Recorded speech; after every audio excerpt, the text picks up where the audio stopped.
जय हिंद दोस्तों। कोरोना काल की धुंधली यादों में जब लोग ऑक्सीजन सिलेंडर से ज्यादा बीड़ी सिगरेट की कतारों में खड़े दिखाई देते थे, जब 10 रुपए का रजनीगंधा 40 में और 5 रुपए की बीड़ी 50 में बिक रही थी, तब भी इस देश के लोग ठहाके मारकर कहते थे, चलो जिंदगी तो अभी भी हमारी है।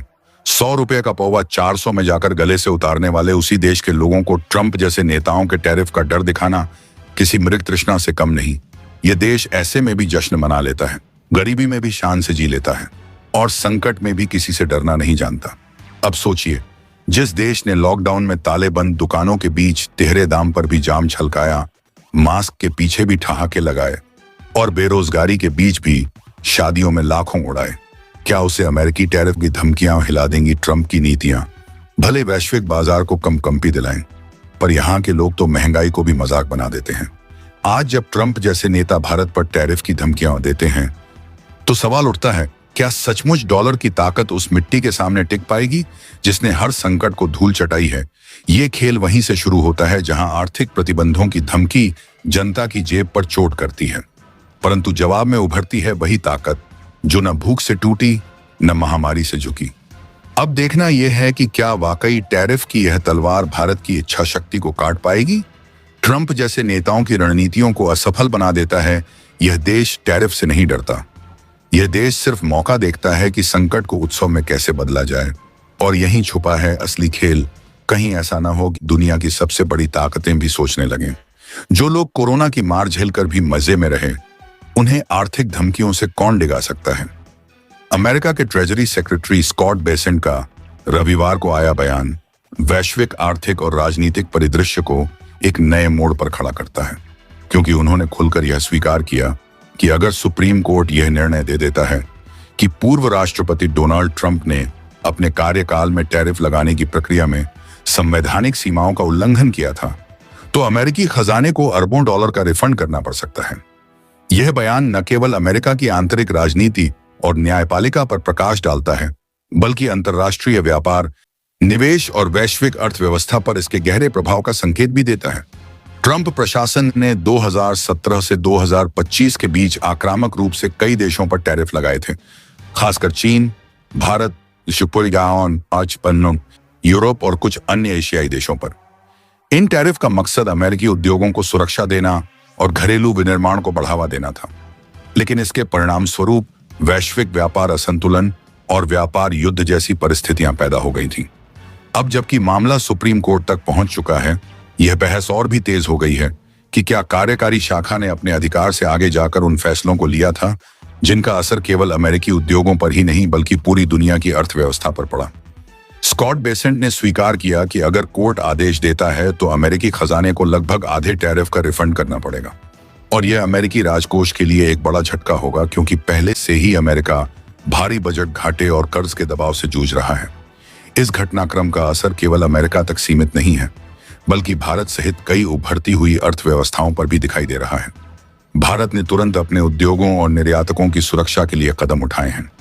भारत की चिंता स्वाभाविक है, क्योंकि ट्रंप प्रशासन ने भारत को टैरिफ किंग कहकर कई निर्यात क्षेत्रों पर कड़े शुल्क लगाए थे, जिनका असर भारत के स्टील, एल्यूमिनियम, टेक्सटाइल और कृषि उत्पादों के निर्यात पर पड़ा। यदि अमेरिका को टैरिफ वापस करने पड़ते हैं तो भारतीय निर्यातकों के लिए यह राहत साबित हो सकता है, लेकिन साथ ही यह भी तय है कि अमेरिकी घरेलू राजनीति में इसे लेकर बड़ी खींचतान होगी। भारत सरकार ने यह सुनिश्चित करने के लिए नए वित्तीय पैकेज, प्रोत्साहन योजनाएं और निर्यात सब्सिडी तैयार की हैं कि किसी भी वैश्विक दबाव का असर भारतीय अर्थव्यवस्था पर न्यूनतम रहे। इसके अतिरिक्त भारत ने वाणिज्य मंत्रालय और वित्त मंत्रालय के बीच समन्वय बैठकों की श्रृंखला शुरू की है, ताकि वैश्विक फैसलों और संभावित व्यापारिक झटकों के अनुसार तुरंत प्रतिक्रिया दी जा सके। भारत के उद्योग जगत ने भी इस मामले को बड़ी बारीकी से देखना शुरू कर दिया है। यदि अमेरिका टैरिफ का आधा हिस्सा लौटाता है तो भारतीय कंपनियों को पिछली कई वर्षों की आर्थिक क्षति की भरपाई मिल सकती है। यह न केवल व्यापार घाटे को संतुलित करेगा, बल्कि विदेशी मुद्रा भंडार को भी मजबूत करेगा। विशेष रूप से भारतीय आईटी सेवाओं, फार्मास्यूटिकल्स और इंजीनियरिंग गुड्स के निर्यातकों के लिए यह एक सकारात्मक संकेत होगा।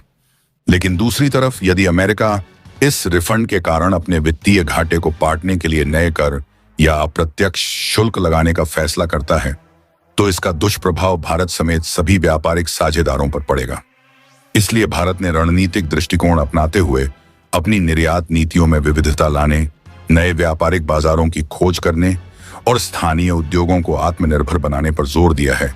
यह पूरा मुद्दा वैश्विक राजनीति और न्यायिक सक्रियता की ओर भी इशारा करता है।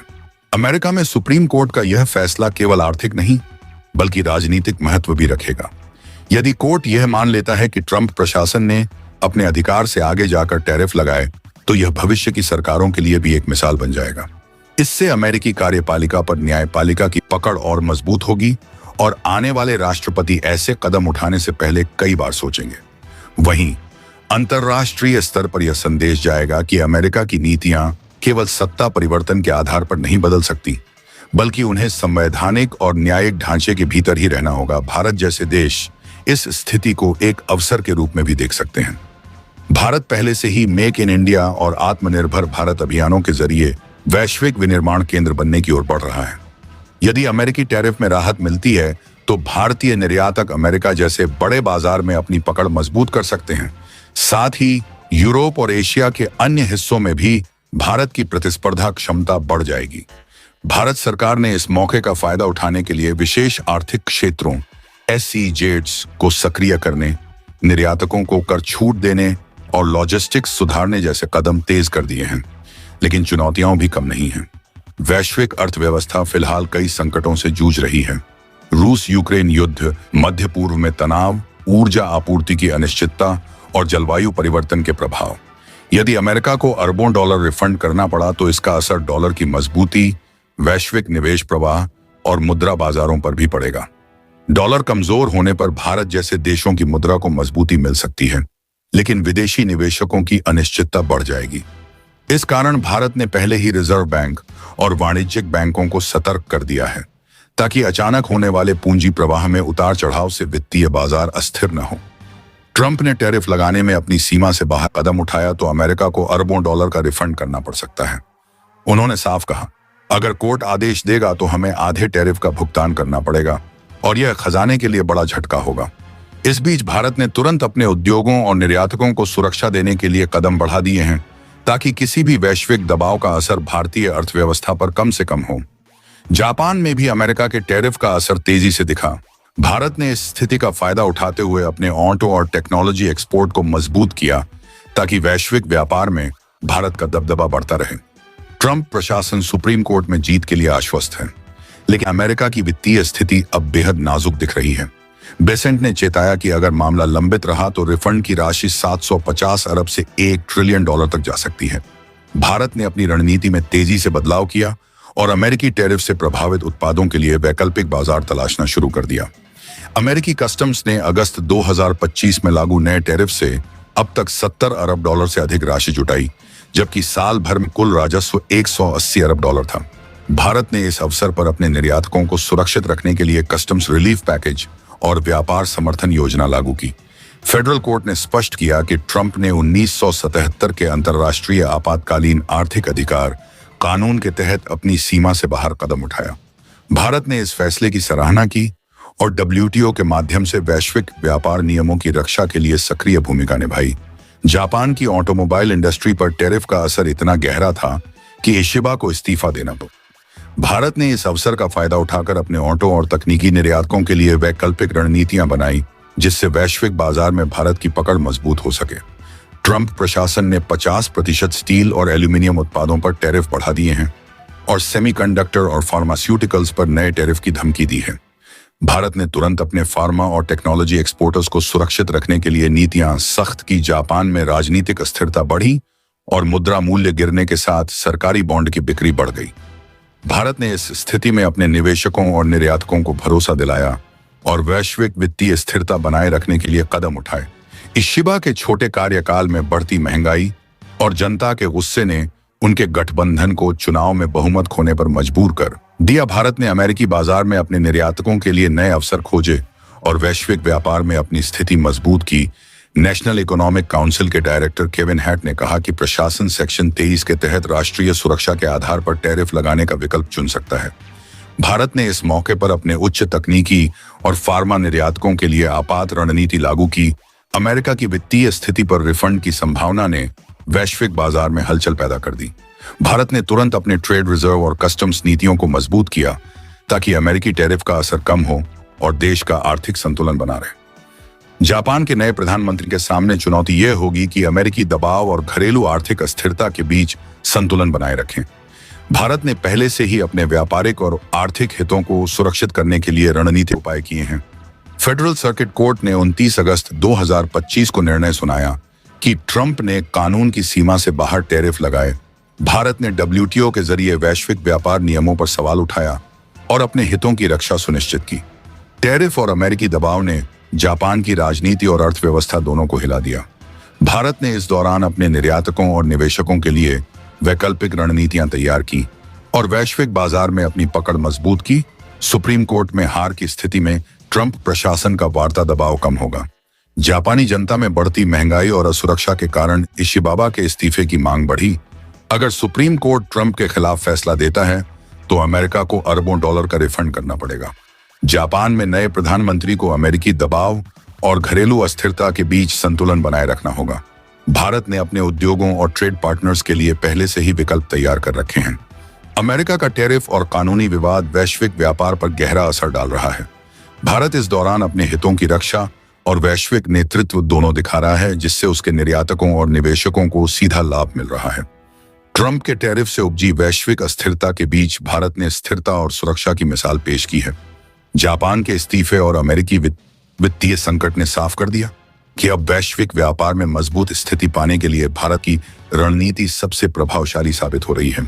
अमेरिका की टैरिफ नीति से न केवल जापान और यूरोप प्रभावित हुए हैं, बल्कि भारत के लिए यह एक रणनीतिक अवसर भी बन गया है। अमेरिकी टैरिफ की वजह से वैश्विक सप्लाई चेन में गड़बड़ी आई है और कई देशों ने अब भारत को वैकल्पिक उत्पादन हब के रूप में देखना शुरू कर दिया है।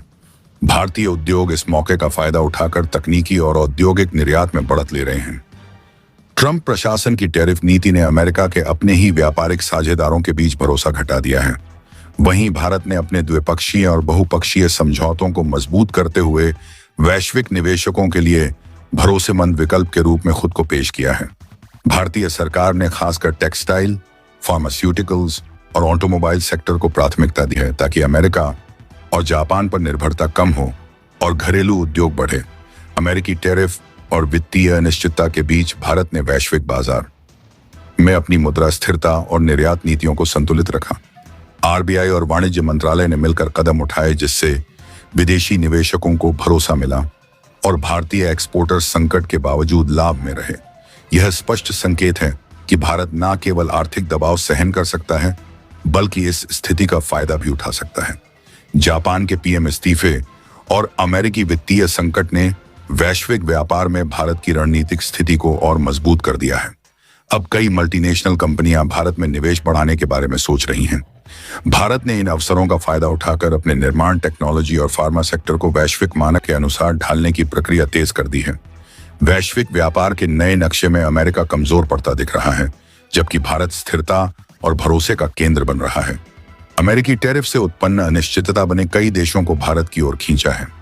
भारत ने रणनीति के तहत अपनी एक्सपोर्ट और उत्पादन क्षमता को बढ़ाया ताकि आने वाले वर्षों में भारत वैश्विक सप्लाई चेन में प्रमुख भूमिका निभा सके।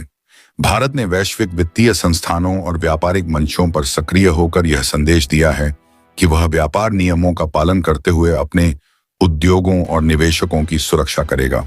इस कदम से भारत न केवल आर्थिक दृष्टि से मजबूत दिख रहा है, बल्कि राजनीतिक और व्यापारिक स्थिरता में भी अग्रणी भूमिका निभा रहा है। अमेरिका की आंतरिक वित्तीय और कानूनी चुनौतियों के बीच भारत ने वैश्विक व्यापार में स्थिरता और नेतृत्व दोनों का उदाहरण पेश किया है। जापान और यूरोप के बाजार में अपनी पकड़ मजबूत करने के लिए भारत ने रणनीतिक साझेदारियों और निवेशकों को प्राथमिकता दी। यही वजह है कि अब वैश्विक निवेशक भारत को भरोसेमंद, स्थिर विकल्प मानने लगे हैं। अमेरिका की टैरिफ पॉलिसी ने जहां अपने ही सहयोगियों को नाराज किया, वहीं भारत ने इस मौके को रणनीतिक हथियार की तरह इस्तेमाल किया। अमेरिकी दबाव में झुकने के बजाय भारत ने रूस, यूरोप और एशियाई देशों के साथ व्यापारिक समझौते तेज किए। इसका नतीजा यह हुआ कि अमेरिका जिस टैरिफ वॉर से दूसरों को डराना चाहता था, वही टैरिफ अब अमेरिका के लिए अकेलेपन और आर्थिक कमजोरी की वजह बन गया है। जापान के प्रधानमंत्री का इस्तीफा और अमेरिकी अदालतों में ट्रंप प्रशासन की हार ने यह भी साफ कर दिया कि भारत जैसी लोकतांत्रिक ताकतें कहीं ज्यादा स्थिर और मजबूत हैं। भारत ने न केवल अपनी अर्थव्यवस्था को झटों से बचाया, बल्कि वैश्विक निवेशकों को यह भरोसा दिलाया कि राजनीतिक अस्थिरता या कानूनी विवादों के बिना व्यापार और उद्योग यहां लंबे समय तक सुरक्षित रहेंगे। अमेरिका का झुकाव टैरिफ के जरिए दबाव बनाने पर था, लेकिन भारत ने इसके ठीक उलट अपनी रणनीति, साझेदारी और भरोसे पर रखी। यही कारण है कि भारत की फार्मा, ऑटोमोबाइल और टेक इंडस्ट्री को अब एशिया ही नहीं बल्कि यूरोप और अफ्रीका में भी नए बाजार मिल रहे हैं, जबकि अमेरिका को लगातार अपने पुराने सहयोगियों को मनाने में ही ऊर्जा खर्च करनी पड़ रही है। भविष्य की तस्वीर साफ है, जहां अमेरिका कानूनी जाल और आर्थिक अनिश्चितता से जूझता दिखाई दे रहा है, वहीं भारत स्थिर नीतियों, मजबूत नेतृत्व और वैश्विक भरोसे के दम पर उभर रहा है। जापान जैसे विकसित देश भी अमेरिका के दबाव से टूट रहे हैं, लेकिन भारत पर दबाव डालना इतना आसान नहीं।